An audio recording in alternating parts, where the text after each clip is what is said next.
पिछले कुछ दिनों से राज्य की राजनीति गरमाई हुई है। सत्ता पक्ष और विपक्ष दोनों एक दूसरे की आलोचना करने का मौका नहीं छोड़ रहे। इसी बीच बीजेपी के अध्यक्ष चंद्रशेखर बावनकुले ने शरद पवार पर गंभीर आरोप लगाए हैं।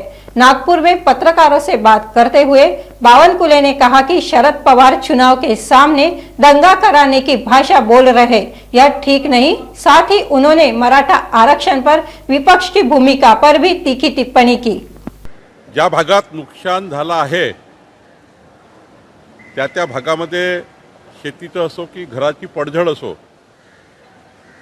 त्याचं नुकसान भरपाईचं सर्वेक्षण करण्याबाबतचे शासनाने आदेश दिले आहे। मला वाटतं शासन गंभीर आहे। आम्ही सर्व जनप्रतिनिधी सर्वच पक्षाचे या विषयाला जनतेला जास्तीत जास्त काय मदत करता येईल, शेतकरी शेतमजुरांना जनावर दगावली त्यांना काय मदत करता येईल याकरता आम्ही सर्व जनप्रतिनिधी सर्व पक्षाचे काम करत आहोत। शरद पवार साहेब निवडणुकीच्या राजकारणाकरता या स्तरावर तर बोलताय, हे काही चांगलं नाही आहे। महाराष्ट्राचं अनेक वर्ष प्रतिनिधित्व शरद पवार साहेबांनी केलं आणि त्यांच्या तोंडून दंगल घडवण्याची भाषा ही काही योग्य नाही आहे। महाराष्ट्राची जनता सुज्ञ आहे। महाराष्ट्राची जनता ही दंगलीपर्यंत जाईल अशी स्थिती नाही, कधी होती नाही, कधी होणार नाही। पण काही लोक समाजामध्ये तेढ निर्माण करणे, असे काही आंदोलन तयार करणे ज्यातनं समाजामध्ये तेढ निर्माण होईल आणि त्यातून मग महाराष्ट्राला विचलित ठेवण्याचं काम काही लोक करतायत। शरद पवार साहेबांना विनंती आहे की असे जे लोक आहेत जातीमध्ये वाद निर्माण करणारे,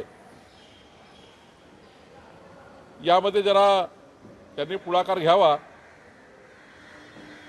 राहिला प्रश्न महाराष्ट्र जाळण्याचा, महाराष्ट्र पेटवण्याचा, तर गृहमंत्री देवेंद्र फडणवीसजी सक्षम आहेत। या महाराष्ट्रात तशी स्थिती कधीच येणार नाही। पण शरद पवार साहेबांनी दंगली घडवण्याच्या भाषा किंवा दंगली घडतील अशा भाषा की पुढच्या काळातले दंगली घडण्याचे भविष्य हे कुठल्या कारणावरून केले आणि त्यांच्या मनात काय हे मला माहिती नाही। एकदा तुम्ही त्यांनाच विचारावं लागेल। विरोधी पक्षाचे खास करून काँग्रेसचे नेते हे सत्ताधारी पक्षांनी किंवा सरकारने बोललेल्या बैठकीला गेले नाही, फक्त बाहेर बोलतात, राजकारण करतात।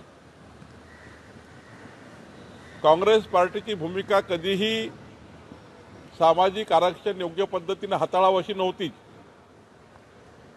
वेगवेगळ्या वेळी काँग्रेस पार्टीने समाजामध्ये तेढ निर्माण करून समाजामध्ये वाद लावण्याचा प्रयत्न केला आहे।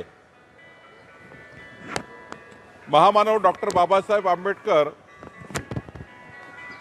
ज्यांनी या देशाला संविधान दिलं, महामानव डॉक्टर बाबासाहेब आंबेडकरला सुद्धा काँग्रेस पार्टीने लोकसभेत हरवण्याचं काम केलं आणि त्यामुळे काँग्रेस पार्टी ही आरक्षण निर्माते बाबासाहेब आंबेडकर, संविधान निर्माते आहे बाबासाहेब आंबेडकर यांच्या भूमिकेला कधीच मदत करणारी नाही।